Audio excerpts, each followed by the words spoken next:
Welcome back to Hardware Unboxed. One of the most popular gaming laptops on the market continues to be the Razer Blade, and with the new model for 2018, Razer has refined the design and improved the internal hardware to make it even better than before. And with more competition from devices like the MSI GS65 Stealth Thin and the Gigabyte Aero 15X, using the same design from the last few years just wasn't going to cut it this time. With the 2018 Blade, Razer is fully on board with the thin bezel revolution. Previous models included small 14-inch displays with massive bezels on all sides, and it was a look that I think frustrated a lot of people. I mean, why couldn't they have just put a larger screen in the same chassis? Well, clearly Razer's engineers have been thinking the same thing, because the new Blade features a 15.6-inch display in a body that's essentially the same size as the old model. The result? Bezels on either side of the display that are just 5mm thin, and it looks a whole lot better because of it. There's no nostril vision camera here either, which is good news. The bezel along the top of the display is slightly larger than the sides, allowing the webcam to be positioned above the display, just like with the MSI GS65. You're not quite getting that Dell XPS bezel look, but it's close enough and still significantly better than Razer's previous design. The rest of the chassis has been redesigned slightly with a more squared off look, as opposed to the rounded corners of the previous gen Blade, and that gives it a more modern look while still delivering Razer's signature high quality all metal build. I love the design of the old Blade, but this new look is even better. It's just that touch sleeker. Plus, the black metal unibody is almost unrivaled in the gaming laptop space in terms of build quality. There's more competition these days, but Razer still does it best, and in fact, comparing the Blade to other laptops in general, you really only get this sort of build from a MacBook Pro, and we know how the latest MacBook Pros perform in terms of thermal throttling from weaker internal hardware, so we'll see how the Blade fares in that regard a bit later. Razer positions the Blade as a dual-purpose laptop suitable for both gamers and professionals, so there's plenty of ports on this laptop. 3 USB 3.1 Type A ports, a Thunderbolt 3 USB-C port, full-sized HDMI 2.0, mini DisplayPort 1.4, a 3.5mm audio jack, and a proprietary charging port, of course due to the higher power draw charger. That's pretty much everything you'd want on a laptop of this size. Perhaps an SD card slot would have been nice, but I'm glad there's plenty of other full-size ports. In terms of thickness, the Blade is very impressive at just 16.8mm thick, despite packing a 6-core Intel Coffee Lake processor and up to NVIDIA GeForce GTX 1070 Max-Q graphics. The size of the laptop relative to its internal hardware is one of the best on the market, if not the best, though its weight of a touch over 2 kilograms isn't as class-leading, though that is down to the solid metal construction you get. The minimalist base of this laptop has only 3 elements: the keyboard, trackpad, and speakers. As you might have noticed, there's no numpad on this 15-inch laptop, with Razer instead opting for large speakers on either side. I'm not sure that decision has paid off. The speakers aren't that impressive, certainly not as impressive as the large grills would suggest. The keyboard, though, is very good. The travel distance to each key is Ultrabook class, but that's not a bad thing, as the response is solid and reasonably clicky from a non-mechanical design. Typing up a few documents and gaming on the Blade is a decent experience, and of course, you get to enjoy the bright per-key RGB backlighting. Razer still hasn't managed to illuminate the keyboard symbols though, which is still a bit frustrating for nighttime users. As for the trackpad, it's massive and extremely responsive, the perfect companion for productivity tasks on the go. Unfortunately, there's no Windows Hello integration on this laptop though, so no fingerprint reader or facial recognition support. And that's a bit of a disappointment, considering several other gaming laptops of this class have been integrating those features lately. The display is one of the big areas that's received an upgrade. Not only is it now larger than the 14-inch panel used in the previous Blades, it's also high refresh in some models. The main display that most people will be buying is a 15.6-inch 1080p IPS LCD with a 144Hz refresh rate, so quite similar to most other gaming laptops out there in 2018. There is also a 60Hz 1080p option for the entry-level Blade and a 4K 60Hz option available at the high end. I'd only recommend the 4K touchscreen if you are primarily going to be using this laptop for productivity tasks like video editing. For gaming, the 1080p 144Hz panel is a much better choice. The good news though is Razer are factory calibrating upgrading every screen across their Blade 2018 lineup. So even if you get the 1080p 144Hz panels, it will be color accurate to the sRGB gamut. And the 4K options even support 100% Adobe RGB coverage. In my testing, the Blade 2018 is on par with the Gigabyte Aero 15X when it comes to color accuracy, with Delta E's right on that 2.0 mark across grayscale, saturation, and color checker tests. White balance is very good as well, with an average CCT very close to 6500K. It's not a perfect display, but for content creators, the screen is accurate enough from the factory to really not have to worry about further calibration. However, Razer is still limited by the characteristics of this panel, so its brightness of 285 nits and a contrast ratio below 1000 to 1 isn't fantastic, and uniformity is only okay for a display this size. For gamers though, you'll love the high refresh rate even if there's no G-Sync support. Performance-wise, the Razer Blade doesn't include any hardware we haven't tested before. All models come equipped with the Intel Core i7-8750H, and there's two GPU options, either the NVIDIA GeForce GTX 1060 Max-Q or the GTX 1070 Max-Q, and my review unit came with the 1070 Max-Q. All blades also come with 16GB of DDR4 2666 as standard, and that's user upgradable to 32GB, and you'll get either 256 or 512GB of PCIe NVMe SSD storage. Because the Blade uses hardware we've tested before, I'm going to summarize its performance relative to the system we used for my original i7-8750H plus GTX 1070 Max-Q review. If you're after a more in-depth look with comparisons to other laptops and all that sort of thing, check out that review to see how these components perform, and then you can use the percentage differences on show here to see where the Razer Blade sits. CPU performance was actually quite disappointing from the Blade 2018, falling 9% slower than our Gigabyte Aero 15X reference system across our test suite. In some cases, particularly video rendering, the performance drop was upwards of 15%. In fact, it was usually these longer tests where the Blade suffered more, though almost every test revealed the Blade to be slower. Now you're probably wondering, why is the Blade slower when it uses the same hardware? Well, OEMs have the ability to configure how the CPU runs in terms of power limits, and these power limits govern the clock speed behavior, things like turbo boost and so forth.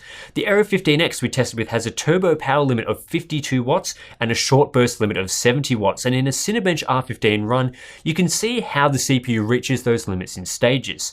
With the Razer Blade 2018, it's a bit different. Intel's XTU reports sustained and short burst limits of 60 and 80 watts respectively, so that's actually better than the Aero 15X. But in actual practice, these aren't the limits the CPU adheres to. Instead, there appears to be a hard cap of 45 watts for both short bursts and turbo, and I should note this is regardless of the power plan you choose. This suggests Razer has opted for the 8750H's CTDP downstate, which limits the sustained TDP to 35 watts, and that's exactly what is observed in longer workloads. The result of this power limit is reduced performance, as I showed earlier. Interestingly enough though, in CPU-only workloads, the cooler is more than capable of cooling the components, leading to temperatures around 75 degrees Celsius and a noise output of just 38 dBA, which is outstanding for this sort of laptop. I wouldn't be surprised if the Blade could actually handle the full 45 watt configuration in these sort of tests, but they've gone with a power limit, so it is what it is. Those upgrading from an old laptop with a quad-core Core i7-7700HQ, you will still see a performance improvement of 15% on average, and that's up closer to 30% in some multi-threaded tests. That's not as good as the full 50% performance improvement you can expect from the 8750H configured at 45 watts, but it is still an improvement. So with the lower than expected CPU performance, how does the GPU fare? Well, it's much better news here. The GTX 1070 Max-Q performs exactly as expected, and it's only in a handful of games that the slower CPU has an impact. Looking at average frame rates compared to our reference system with the same specs, the Razer Blade was within the margin of error in all but 3 games: Watch Dogs 2, Prey, and Assassin's Creed Origins. However, some other games are up to 7% faster, and that leads to an average result really that's no different to our reference system. Looking at 1% loads, there are a few more losses, including Rise of the Tomb Raider, but again, the average result only puts the Blade 2018 1% slower than our reference system. It will depend on the game you're playing, but in most cases, the CPU configuration Razer has gone with will not have a significant impact on the game experience.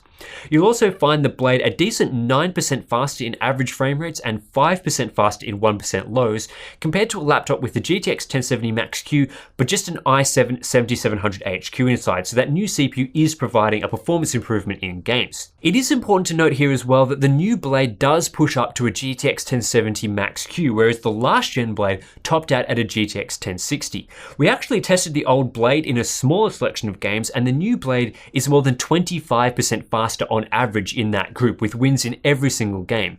The Max-Q GTX 1070 may not be as fast as the fully fledged GTX 1070, but it is faster than the GTX 1060 used in the previous model, and that means we're getting more performance in the same form factor, and that's exactly what Max-Q is designed for.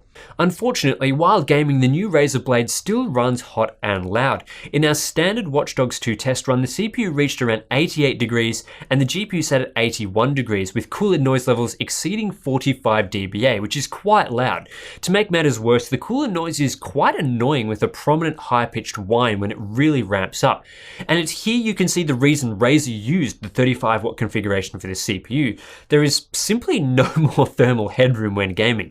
Had the CPU been allowed to run at 45 watts, the cooler would have either been overwhelmed thermally, or it'd have to crank up even louder from an already loud state. Rather than throttle down the GPU, Razer decided to hit the CPU, and while throttling down neither is obviously ideal, tuning down the CPU makes more sense than tuning down the GPU because it has less of an impact in games. It would be awesome if the Razer Blade could crank the CPU up to 45 watts in tasks like video rendering, and then jump down to 35 watts in gaming. Then you'd get the best of both worlds, with gaming and productivity performance on par with laptops that don't use the CTDP downstate. However, they haven't done that, and it might not be possible anyway, so what we're stuck with is capped productivity performance to ensure the system isn't overwhelmed while gaming.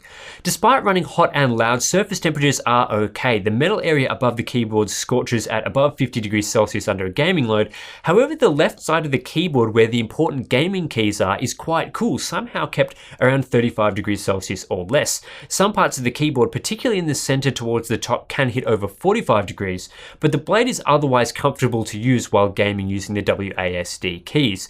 I wouldn't want to use it on my lap though, as the underside could burn you at over 50 degrees Celsius, so stick to using it on a desk. Couple of other things to finish this one off. The Blade uses a Samsung PM981 SSD, in my case with 512 gigabytes of capacity, and as we've known from previous reviews, this drive is very fast and performs well in both sequential and random transfers.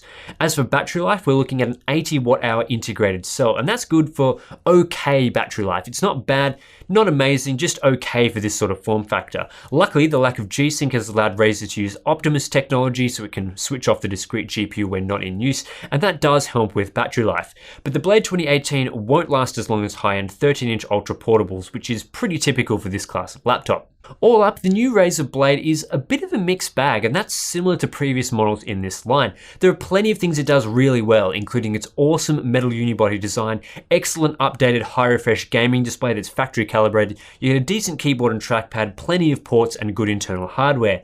Its gaming performance is also very solid, matching our reference system with identical hardware across our test suite of games. Considering the Blade now comes with a 6-core CPU and up to a GTX 1070 Max-Q, that means it's more than 25% faster in games compared to the old Blade model, in what is essentially the same form factor, and that's hard to complain about. However, the Blade still runs hot and loud while gaming, and that's meant Razer has needed to use the 35 watt configuration of the 8750H.